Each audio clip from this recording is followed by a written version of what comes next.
Welcome back. So today, as promised, I will make a video about how to use Google Earth to plan your bicycle trip or hiking trip, and there are a few other spots that you can use this for, to yes, already see before you go what you can expect during your trip. And I find this extremely useful to be able to see what is in the neighborhood, if I'm able to bike somewhere, so get a good feeling if you feel it's safe enough, or hike somewhere using this method.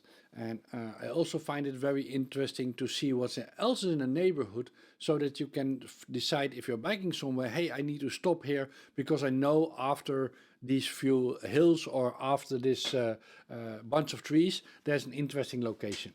So we will use this application.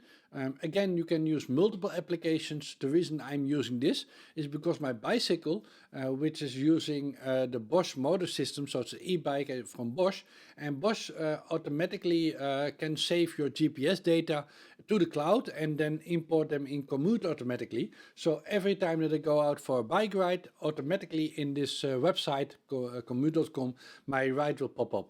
So I'm using a ride locally, which is in a Maxima Park, because I have the video for it, so I can compare it. And I've downloaded it, and you need a GPX file. And you can use multiple applications. Again, this might be a nice one. And the nice thing about this one is you can see all kinds of locations of your trips and pictures, etc., etc. So you download it. There's three things that you can do with this program. You can see your own trips. You can use a route planner, so you can, just like any old route planner, you can plan your route ahead of time, which is extremely useful because that means that even if you can't find a route that you like, you can sort of plan it in the normal way and then save the GPX file so that you get a pretty good idea about the experience, how it will look. And we will come back to that.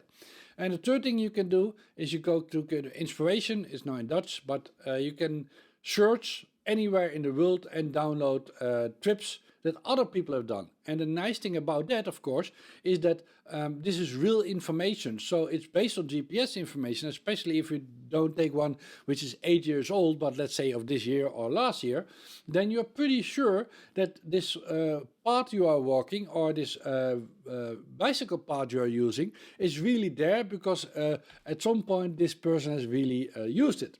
So I find this extremely useful. So for example, we can click on this one and you can see that this is another trip in the Netherlands, but this one is in Germany, for example. And you can get a good feeling on the map what it is. You can see the highlights, but again, you can also download this GPX file. So you can see if I click on this right, that you can download it here. I will show you some other examples, but that's kind of the idea. So once you have these GPX files, you can go and create something like this. So I will link this in the description. This is a YouTube video I made just to prove how correct it is. So this is the real camera, which I put on my bike. This is the simulated camera that Google Earth makes. Again, there's not been a Google car here, so these are not real pictures. It's only creating them out of the satellite pictures and flyover by plane pictures, which is quite impressive. And in this case, let's call this the bike view.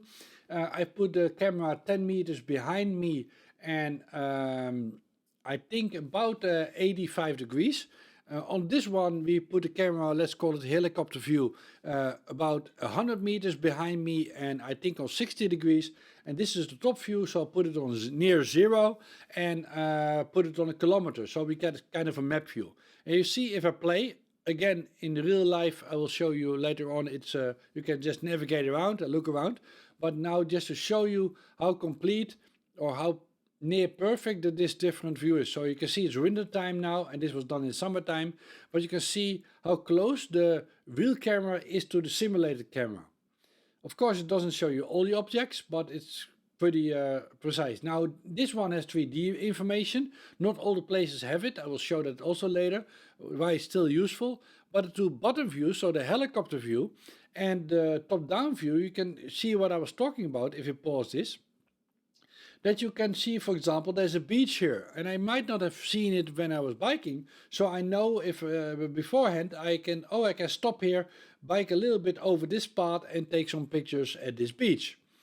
And again, also I could decide, hey, I want to be on this bike path, so I know that I have to get off probably over there and get to that bike path if you want to. So it gives you a pretty good feeling if you're hiking or bicycling what you can do. Let's move a little bit in the video before we go into Google Earth application. You can watch this whole video online if you want.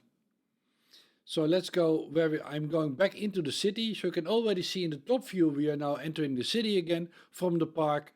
I will scrub a little bit further, but you can see the skyline quite clearly. So let's go here and bike a little bit here.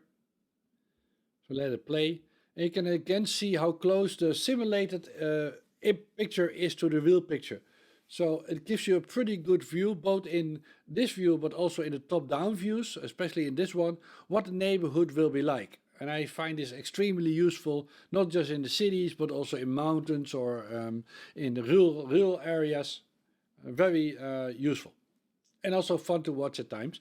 So even if you've done a trip and you wanted to see what else is in the neighborhood, you can use this helicopter view to revisit your ride or walk. So let's see how this is done, because this was just a recording. You go to Google Earth, you download it for Mac or Windows, and there's a few things that you need to set up.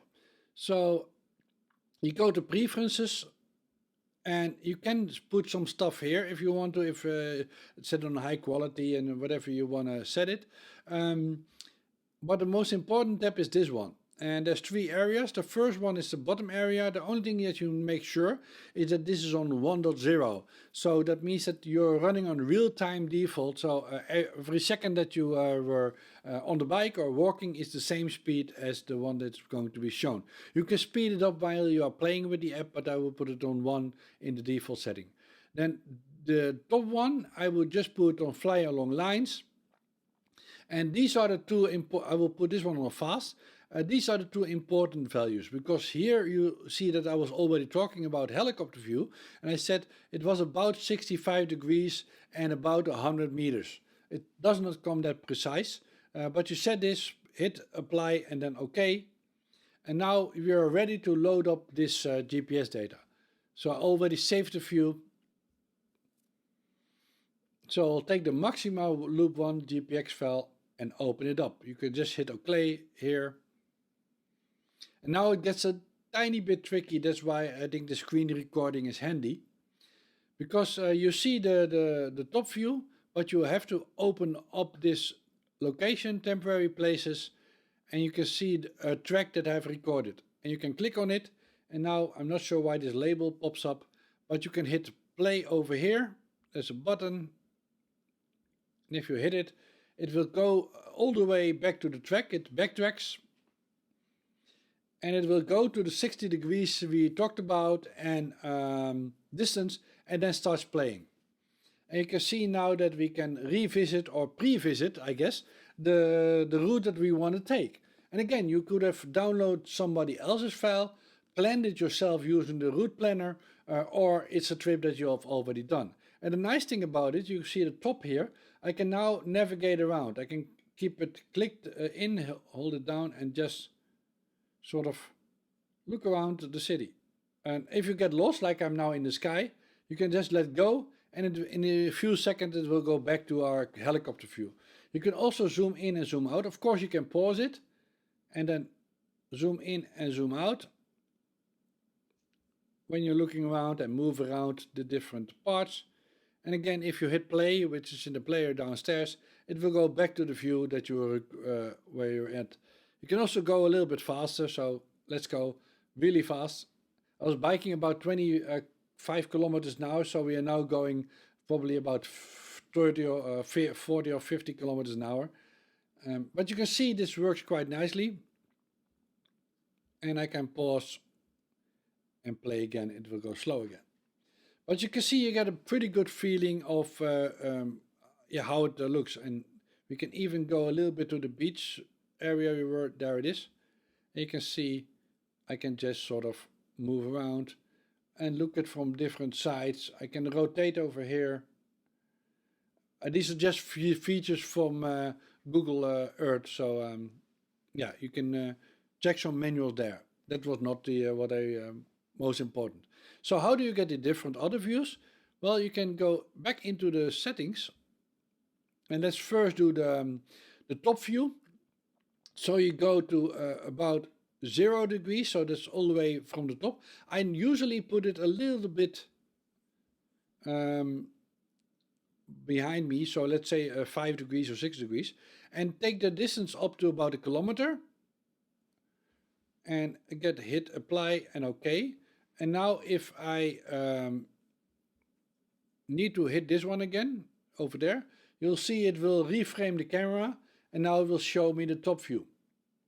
And again, why is this nice? Once I start playing, we can see that there are stuff that I might have missed when I was just sort of doing the other view. So for example, this in below is an interesting object, or this water, I might well go there.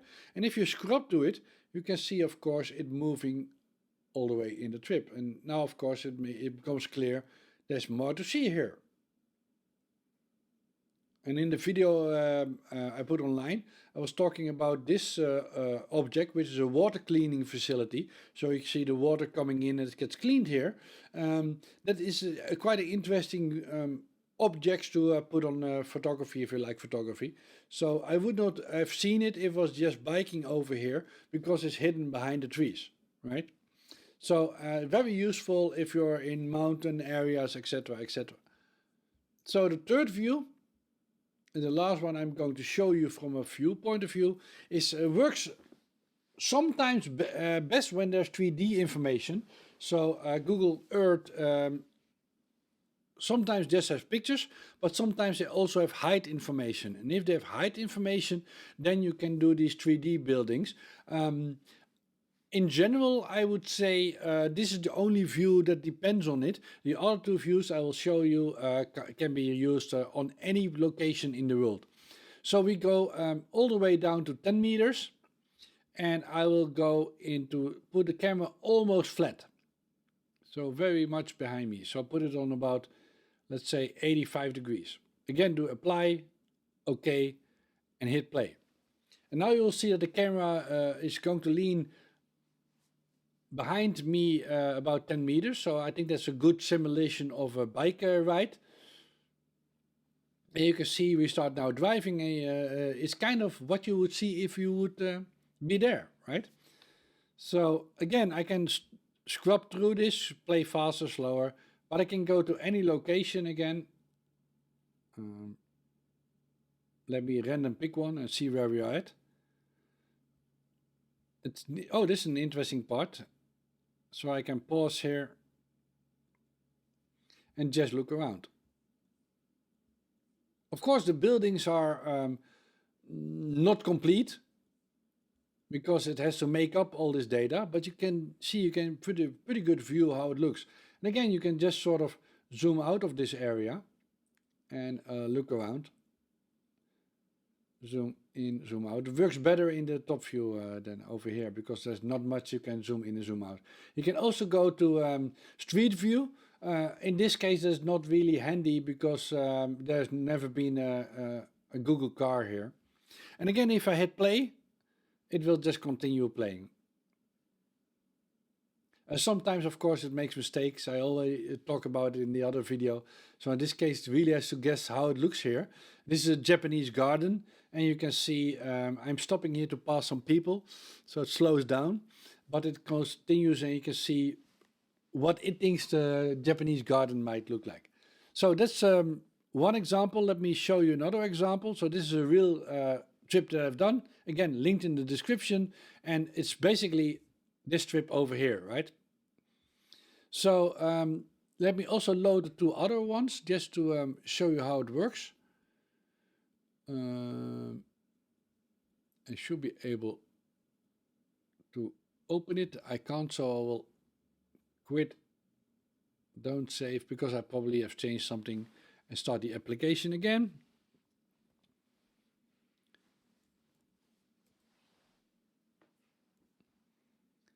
I can just open up a new file, in this case, let's go to the one in Italy into the mountains. And I took this one because there's no way that a car has been driven there. More importantly, it doesn't have the height information. And I will first show you what happens if it doesn't have the height information, because it looks very weird. But the good news is the other views will still work fine. So you can now see that we are going into Italy in the Dolomites, and if I hit play here, you see it backtrack again. And this is a real ride that people made. But now if it starts playing, you can see it sort of puts on top the mountains, the pictures that it has taken from the airplane, and yeah, it looks weird. But the good news is that if we adapt this again to the helicopter view or the top view, I will only show you the helicopter view, you can see that it's already way better. In fact, I'll decide to put it a little bit in between. So I will not really put it in the helicopter view, but let's say about 50 meters, and let's say 60 degrees was not too bad, but way closer than the other one. And now if I play, do I get a good feeling of how this trip will be? So let's go again. It's backtracking again. Because that's the important part, right? If you pause it somewhere, look around, does it really give you a good feeling how it will be? And do you feel safe biking there? Now it goes really slow because they were biking slow, so I'll put it a little bit quicker. Better for this demo. And you can see it misses the road sometimes, but you can clearly see how they have biked and if you think this is doable for you. This is quite funny because it has to decide what to do. You can see now we're going into a tunnel, and of course it was taken from satellite and plane pictures, so it does not really know that you're going in a tunnel. So here we go into a tunnel, and it sort of goes up the mountain because it doesn't know that we were in the mountain. But it is still very helpful, and you can pause it at any moment. I could pause it here and just again look around. And you can see it gives you a pretty good feeling about how it looks. So you can see there's a lake over there. I can zoom in and zoom out.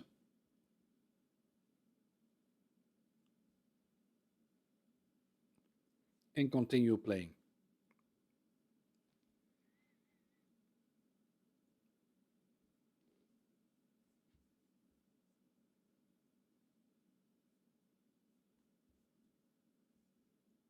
This is, I think, quite impressive, right? I mean, of course, it is not real information, but it gives you a pretty good feeling of what you can expect when you're hiking or bicycling. So let's pause it and let's show a third one. I'm not sure why I can't import new ones again.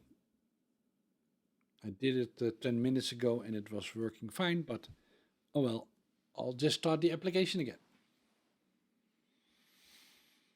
It remembers the setting, so it's still in the same setting, and let's go to New York. I think I saved one in New York somewhere. Hudson River Road, yeah. So this is interesting because it's going to fly through buildings, because I put it on 50 meters and well, some buildings in New York are higher, 16 meters. But you can see the same action. Open up the track, go to the track. Not sure why this label is there. Hit play.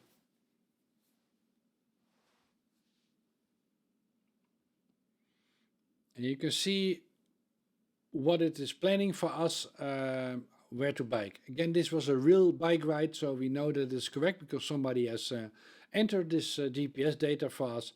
But you can also see we are now flying through buildings. And you can also see what Google is trying to do. It's trying to find us through the buildings where we are biking. And so in this case, let me put it a little bit higher. So we have to guess how high the buildings are in New York. Go to preferences again, touring, and now let's put it on, let's say most buildings are not more than 240 meters. and I will put the angle a little bit further down. So let's apply and see what we got. It's not that bad if sometimes it flies through buildings, because the whole idea is that it gives us an idea where we are biking, right? So it's spooling and then playing. You can still zoom in, right? So if you want to, during the playout, you can still decide to zoom into the location if you want to look around. But the default playout is now higher up. I can also scrub into this video.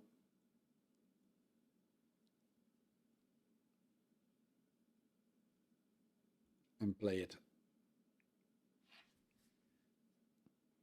So it gives you a pretty good idea. You can also turn there's different labels here. So you can turn on the street labels and places and roads. I've not done that for a while, but I think if you turn the roads on, it will, if you replay, it will put the road names there. I should not do this live, but let's replay it and assume that it does do that.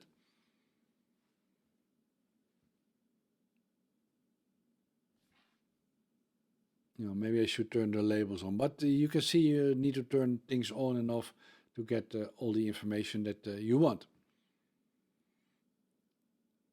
I'll turn them off again because otherwise I might forget.